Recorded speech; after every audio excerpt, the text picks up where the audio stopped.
Sumur kuno.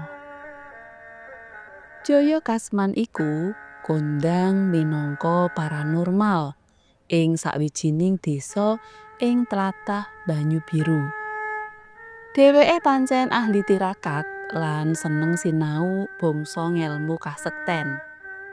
Nanging ya kuwi, dhèwèké uga demen main togel lan totoan. Malah akhir-akhir iki Jaya Kasman mbukak dadi bandar togel ing omahé. Ora ageng saka omahé ana wit cangkring sing gedhe ngrembuyung, ijen ing tengah tegalan.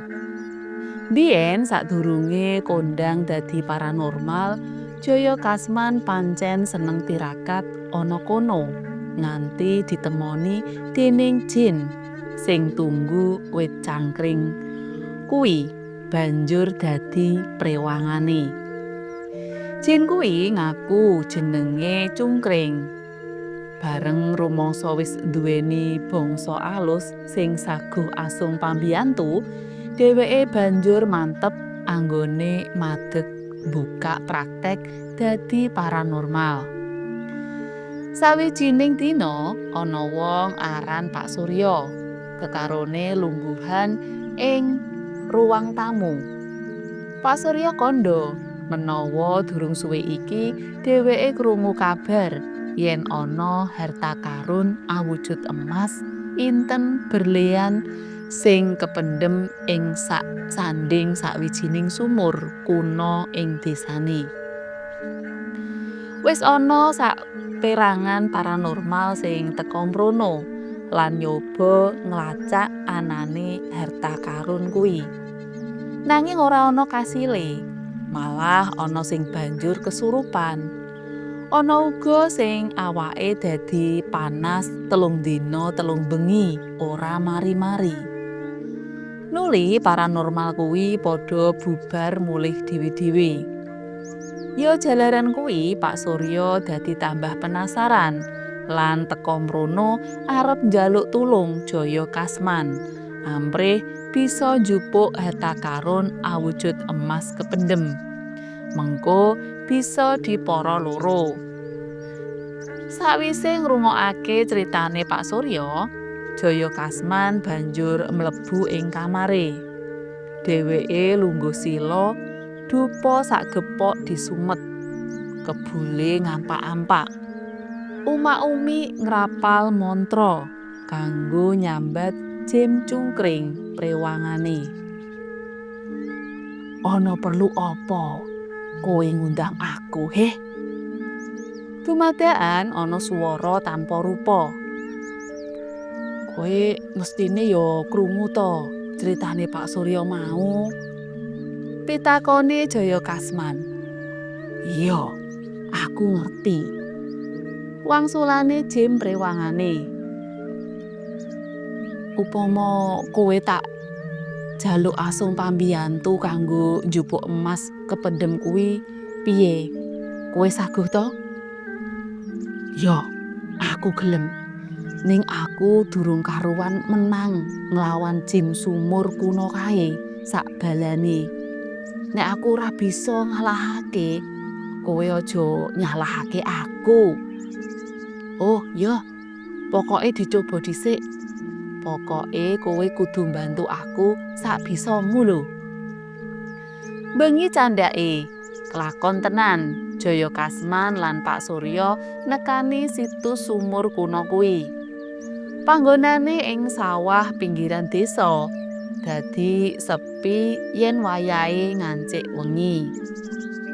Maneka warna uba rampe arupa kembang setaman, dupa, kemenyan lan liya-liyane ditata ing sakupenge sumur kuno saka watu sing wis lumuten kuwi.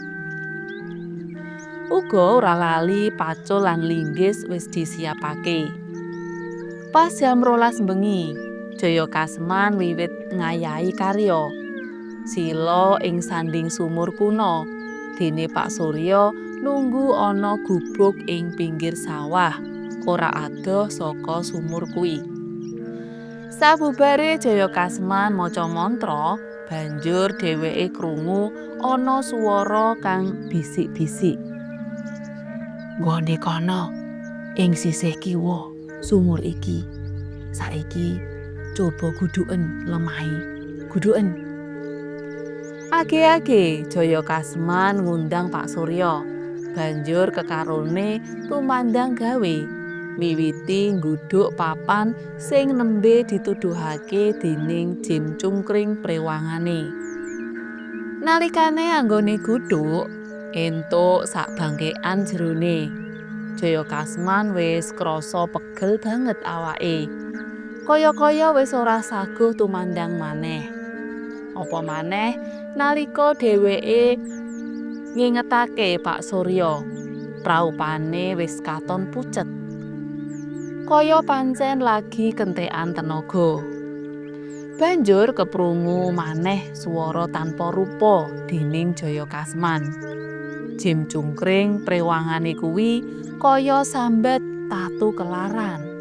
Aduh, aku wis ora kuat maneh. Jim sumur iki pranyata luwih sekti tinimbang aku. Wis, semene wae anggonku ngrewangi awakmu ya. Aku wis ora kuat maneh. Banjur swara tanpa rupa kuwi ora keprungu. Bebarengan karo ilange swara Jim prewangan mau, dumadakan awake Jayakasman lan Pak Surya krasa panas. Balunge lemes kaya dilolosi. Kekarone padha pating brengok, ngome kaya wong kang lagi kesurupan. Pungkasane situ sumur tuwa ing pinggir sawah esuk kuwi umyek.